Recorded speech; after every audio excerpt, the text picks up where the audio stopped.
जिस बिजली के द्वारा आप इस वक्त ये वीडियो देख रहे हैं, जिससे आपका मोबाइल चार्ज होता है, लैपटॉप चार्ज होता है, वही बिजली सिंप्लीफाइड तरीके से कैसे बनती है ये हम आपको इस वीडियो में बताएंगे।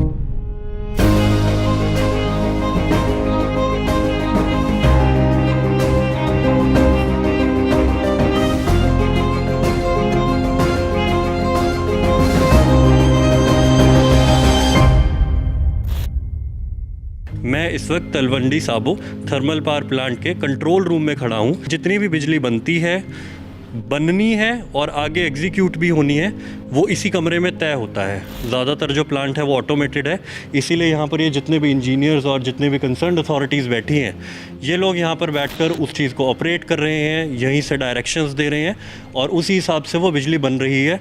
स्टेट तक जा रही है, स्टेट से आगे भी जा रही है। कैसे जाती है, कैसे बिजली बनती है? पंजाब गवर्नमेंट को पावर की रिक्वायरमेंट थी, तो पंजाब गवर्नमेंट ने एक इंक्वायरी फ्लोट की थी कि हम आपको ज़मीन देंगे, आप यहाँ पे अपना पावर प्लांट लगाएं। तो इसको लेवल 2 बिडिंग बोलते हैं। तो इसमें वेदांता कंपनी को ये पावर प्लांट अलॉट हुआ था। तो ये पावर प्लांट जो है 2014, 15, 16 हमारे यहाँ पे 3 यूनिट है, 660 मेगावाट के 3 यूनिट हैं। तो तीनों प्लांट जो है 2014 से लेकर 2016 के बीच में कमीशन हुए हैं। और ये प्लांट 1980 मेगावाट पैदा करता है। 1980 मेगावाट का मतलब ये हो गया कि यदि पंजाब का टोटल पावर रिक्वायरमेंट 10,000 मेगावाट है तो करीब 2,000 मेगावाट हम देते हैं। मतलब इस पंजाब का 20% पावर रिक्वायरमेंट हम लोग देते हैं। तो ये हमारा 1 नंबर यूनिट है। 1 नंबर यूनिट का हमें दिख रहा है कि हम कितना पावर बना रहे हैं, क्या फ्रीक्वेंसी पे चल रहा है, और जो मशीन्स हैं, मशीन्स के जो इक्विपमेंट्स हैं उसके पैरामीटर क्या हैं। ये जो बड़ी स्क्रीन है, ये बड़ी स्क्रीन पे बड़े डिटेल्स मिलते हैं जो मोटा मोटी डिटेल्स देते हैं। ये जो छोटे सिस्टम्स हैं इस प्लांट को ऑपरेट कर रहे हैं। इसके पीछे में पूरा DCS नेटवर्क है। ये डिजिटली ऑपरेटेड पावर प्लांट है और जो ऑटोमेटिक चलता है। और ये इसका सिस्टम से चल रहा है।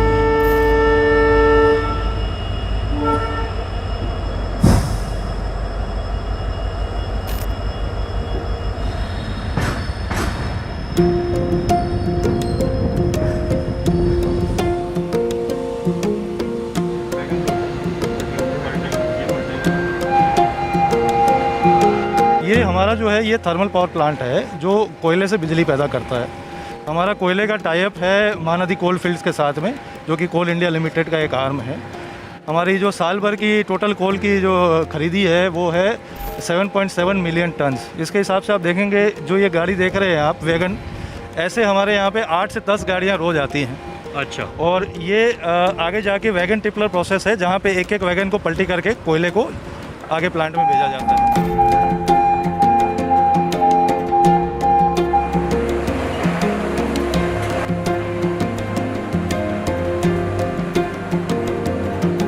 सर, जैसे आपने बताया कि 8-10 गाड़ियाँ आती है रोज। ये कितने डब्बे होते होंगे उस गाड़ी? एक गाड़ी में 55 डब्बे रहते हैं। अच्छा। एक गाड़ी में 55 वैगन रहते हैं जनरली। तो आप मोटा मोटी मान के चलिए कि 500 डब्बे, ये जो आपको एक डब्बा अभी फिलहाल दिख रहा है, ऐसे 500 डब्बे रोज यहाँ पर आते हैं, कोयला लोड होकर आ रहा है, जिससे आगे बिजली जनरेट हो रही है। ये एक प्री वेटिंग प्रोसेस है, जिससे कोयला थोड़ा गीला हो जाए, उड़े नहीं, डस्ट नहीं उड़े, तो डस्ट सेपरेशन का काम करता है। वो कोयला बेल्ट के थ्रू यहाँ जो हमारा कोल स्टॉक यार्ड है यहाँ पे आता है। हमारे 4 यार्ड हैं बगल बगल में। ये हमारा 1 महीने का स्टॉक है।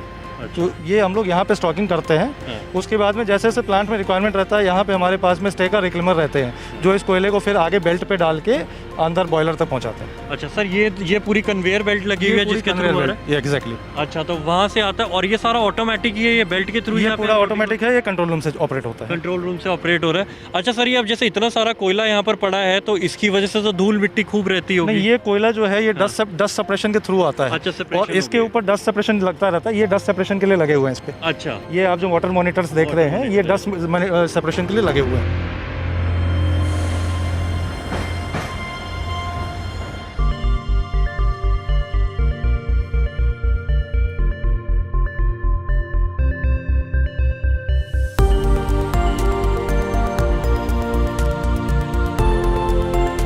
ये जो थर्मल पावर प्लांट है, इसका जो मेन रिसोर्स है वो वाटर है, क्योंकि वाटर से स्टीम बनता है और स्टीम से ही आप एनर्जी यूज़ कर पाते हैं। तो हमारा ये जो रिजर्वायर है, इससे पानी हमारे 2 प्रोसेसेस में जाता है। जो मेन प्रोसेस है, इस पानी का पहले हम लोग डीमिनरलाइजेशन करते हैं, इस पानी को क्लीन करते हैं। उसके लिए हमारे यहाँ पे DM प्लांट और RO प्लांट लगे हैं, तो पानी का क्वालिटी इंप्रूव करते हैं। ये पानी फिर हमारे बॉयलर्स में जाता है, जहाँ पे कोल आता है एज अ फ्यूल। कोल जलने के बाद जो एनर्जी पैदा होती है वो इस पानी को स्टीम में कन्वर्ट करती है। और स्टीम जो है, क्योंकि स्टीम एक फ्लूइड है, वाटर की कंपैरिजन में एक गैसियस फ्लूइड है, तो उसमें एनर्जी स्टोर बहुत ज़्यादा होती है, बहुत ज़्यादा एनर्जी रहती है और प्रेशर भी बहुत रहता है। ये स्टीम फाइनली टरबाइन में जाता है। जैसे अपने पानी के टरबाइन होते हैं वैसे ये स्टीम के टरबाइन होते हैं। स्टीम के टरबाइन में बहुत सारे ब्लेड्स होते हैं। ये स्टीम उन ब्लेड्स पे हिट करके इस टरबाइन को घुमाता है। ये टरबाइन जब अपनी आरपीएम ले लेता है, स्पीड ले लेता है, तो ये जो टरबाइन की जो एनर्जी है वो एक जनरेटर से कनेक्टेड रहती है। जैसे अपने पास डायनामो होते हैं या छोटे, तो वैसे एक बड़ा जनरेटर रहता है। वो जनरेटर, उसके अंदर मैग्नेटिक फील्ड जब कटता है इस टरबाइन की वजह से, तो इलेक्ट्रिसिटी प्रोड्यूस होती है। वो इलेक्ट्रिसिटी जो है वो कम वोल्टेज पर प्रोड्यूस होती है। उसको हम ट्रांसमिट करना होता है क्योंकि हमें गवर्नमेंट को देना है। तो उसको ट्रांसमिट करने के लिए एनर्जी लॉस कम हो, हमारे पास में बड़े बड़े ट्रांसफार्मर होते हैं, स्टेप ऑफ ट्रांसफार्मर बोलते हैं। तो जो हम 24 केवी पे जनरेट कर रहे हैं उसको हम 400 केवी पे ले जाते हैं। ज़्यादा केवी जनरेट करने से एनर्जी ट्रांसमिशन लॉसेस कम होती है। अच्छा। उसके बाद में हमारे यहाँ से 4 लाइनें जाती हैं एनर्जी की, जो हमारा स्विच यार्ड के थ्रू जो लंबी तारें जा रही है, जी, ये हमारे ट्रांसमिशन टावर्स है। इससे ये हम अलग अलग एरियाज़ पे, सब स्टेशंस पे इस बिजली को देते हैं।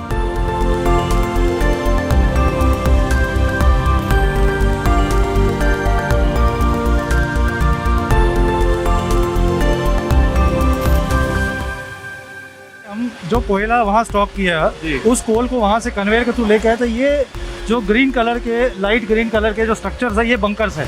अच्छा। जिसमें कोल स्टोर करते हैं। 8 से 10 घंटे का स्टॉक करने का कैपेसिटी है। उसके बाद में ये हमारे कोल फीडर से होते हैं, मिल्स में जाती है जहाँ कोल को पाउडर बनाया जाता है। अच्छा। ये कोयला फिर इस रेड वाले क्लासीफायर में आके, ये पाइप्स की वजह से ये बॉयलर्स में जाती है। डायरेक्ट कोयले को नहीं जलाया जाता, पाउडर की फॉर्म में कोयले को जलाया जाता है। पाउडर फॉर्म में जलाने से कोयले का सरफेस एरिया बढ़ जाता है। हाँ। तो कंप्लीट कंबशन होता है, इनकम्प्लीट कंबशन नहीं होता। ये फायदा। ये हमारे बॉयलर्स हैं। अच्छा। ये बॉयलर हमारे 80 मीटर टॉल बॉयलर्स हैं, जहाँ पे हमारा वाटर जाता है और कोल के साथ कंबशन होने की वजह से वाटर ट्यूब में जाके स्टीम में कन्वर्ट होता है।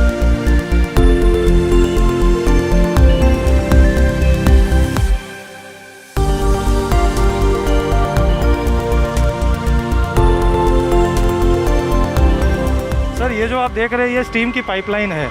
जो बॉयलर से टोटल स्टीम है इस पाइपलाइन के थ्रू टरबाइन में जा रहा है।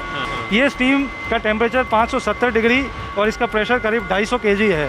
ये स्टीम अभी यहाँ से टरबाइन में जाएगी और फिर टरबाइन को घुमाने का काम करेगी। अच्छा, तो ये जो अभी पूरी चीज़ है इसके अंदर स्टीम ही स्टीम है। स्टीम कैरियर कह सकते हैं अगर आम भाषा में कहें।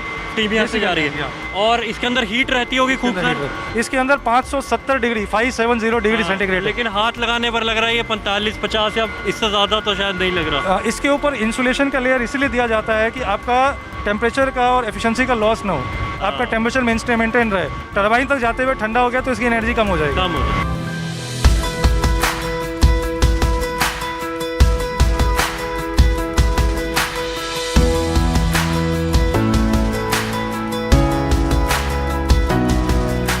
हम टॉप मोस्ट फ्लोर पर खड़े हैं और ये जो आप देख रहे हैं बिल्कुल सामने जो ऊपर से टांगा गया है, हैंग किया गया है, ये बॉयलर ही है जो हमने आपको नीचे 4th फ्लोर पर दिखाया था कि बॉयलर है।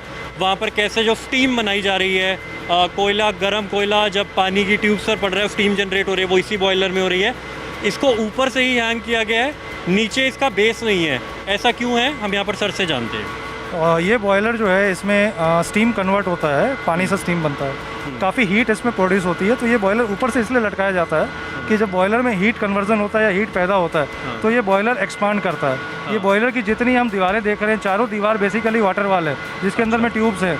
वो ट्यूब्स में से स्टीम जा रहा है। तो ये बॉयलर का एक्सपांशन ऊपर से नीचे की तरफ होता है, इसलिए इस बॉयलर को लटकाया जाता है, इसलिए इसकी हाइट भी ज़्यादा होती है। अच्छा, तो हम मोटा मोटी ये मान लें कि जो दीवार हमें दिख रही है ट्यूब्स की ही दीवार है। ये ट्यूब्स की दीवार है जिसके अंदर में स्टीम जा रहा है। अच्छा, तो यहाँ पर वो पूरा प्रोसेस जो है, इसके बाद क्या होता है सर यहाँ पर जब वो पूरी स्टीम जनरेट हो गई है, स्टीम जनरेट होने से वो किस तरफ को जा रही है? वो हम नीचे एक पाइप तो देख ली, लेकिन वो जो घूमने वाली मशीन है वो कहाँ लगी हुई है? एक्चुअली बॉयलर में स्टीम बनने के बाद में अंदर में एक सुपर हीटर कॉइल होती है जिसमें उसका टेम्परेचर बढ़ाया जाता है। अच्छा। उसका टेम्परेचर 570 डिग्री ले जाया जाता है। उसके बाद पाइप के थ्रू ये स्टीम को ट्रांसपोर्ट किया जाता है टरबाइन में। हम नीचे जाएंगे और टरबाइन फ्लोर पे जाके टरबाइन देखेंगे, जिस टरबाइन में ये टरबाइन को घुमाता है और फिर जनरेटर में इलेक्ट्रिक इम्पल्स से करंट पैदा करता है। मेरी एक और रुचि इस चीज़ में है कि हम ये जो सामने देख रहे हैं, कोई भी प्लांट देखते हैं, ये ज़रूर उसकी पहचान होती है, बिजली बन रही है वहाँ पर तो ज़रूरी होता है, मुझे इसके बारे में थोड़ा बताइए, ये क्या है?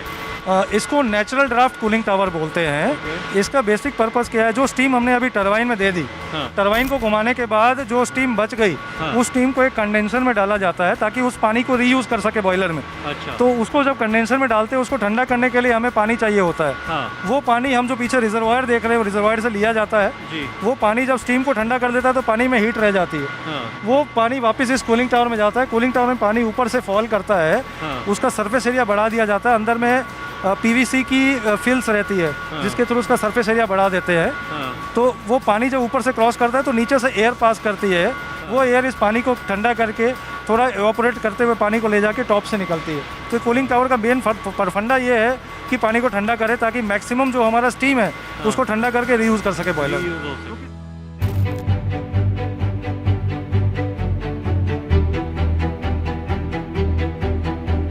ये हमारे टरबाइन्स हैं। हमारे पास में 4 टरबाइन है, एक HP, एक IP high pressure, intermediate pressure और लो प्रेशर के 2 टरबाइन है। ये टरबाइन सारे टरबाइन मिल के राइट साइड में हमारा जनरेटर है, जनरेटर को घुमाती है। तो इलेक्ट्रिसिटी इस तरह से जनरेटर में जनरेट होती है।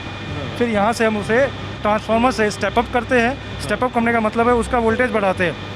उसके बाद में हम उसको स्विच यार्ड भेजते हैं, स्विच यार्ड से फिर ट्रांसफर करते हैं। इसके बाद जो बिजली है वो डायरेक्ट बाहर जा रही है? इसके बाद जो बिजली है डायरेक्टली हमारे ट्रांसफार्मर से होके स्विच यार्ड में जाती है। स्विच यार्ड से फिर ये हमारे ग्रिड से कनेक्टेड है। अच्छा। और इससे हम जो है पंजाब गवर्नमेंट की ग्रिड को पावर सप्लाई देते हैं 4 अलग अलग पॉइंट। यहाँ से ये जो इलेक्ट्रिसिटी फ्लो हो रही है ये 400 kV पे जा रही है। हमारे घर पे जो बिजली आती है वो 220 वोल्ट पे आती है। हाँ। या 440 पे आती है। 3 फेज 440 पे आती है और सिंगल फेज 220 पे आती है। ये 400 kV पे ये बिजली जाती है। यहाँ से हम यहाँ से 4 सब स्टेशन में भेजते हैं पंजाब के अलग अलग जगह पे। एक जाता है हमारा मुक्तसर में, एक दूरी में जाता है, एक नकोदर में जाता है और एक मोगा जाता है। तो ये 4 जगह में हम यहाँ से बिजली भेजते हैं जहाँ से पंजाब के हर इलाके में बिजली पहुँच सके। आपके घरों में बिजली पहुँचती है, आपके लाइट जलते, AC चलते, फैन चलते। सर आपने हमें समय दिया इसके लिए शुक्रिया। हम उम्मीद करेंगे कि हमारे दर्शकों को भी समझ आ जाएगा कि जो शायद इतना आसान लगता है कि बटन दबाया और वहाँ पंखा जल जाता है और कई बार वो बटन दबाओ बिजली नहीं आती है, कहते बिजली नहीं आई और फिर उसके लिए हम अपने इलाके के JE FDO किसी को भी फ़ोन करते हैं। तो वो बिजली आने का जो प्रोसेस है वो जो FDO भी शायद कहीं से अरेंज करते होंगे पीछे, वो यहाँ से बनकर आ रही है। ये पूरा प्रोसेस है, तब आपको मतलब टेक्नोलॉजी ने इतनी तरक्की करी। अच्छी बात है कि बटन दबता है और हमारे सब काम होने लग जाते हैं। उम्मीद है आपको ये वीडियो पसंद आई होगी। दी ललन टॉप आगे भी ऐसे ही प्रयोग करता रहेगा जहाँ चीज़ों को सिंप्लीफाई करके और उधर ही जहाँ पर वो चीज़ें बन रही है वहाँ पर आपको जाकर दिखाता रहे कि वह कैसे बन रही हैं। मेरा नाम रजत है और कैमरे के पीछे रूहानी है। इस वक्त हम Talwandi Sabo thermal power plant में हैं। शुक्रिया।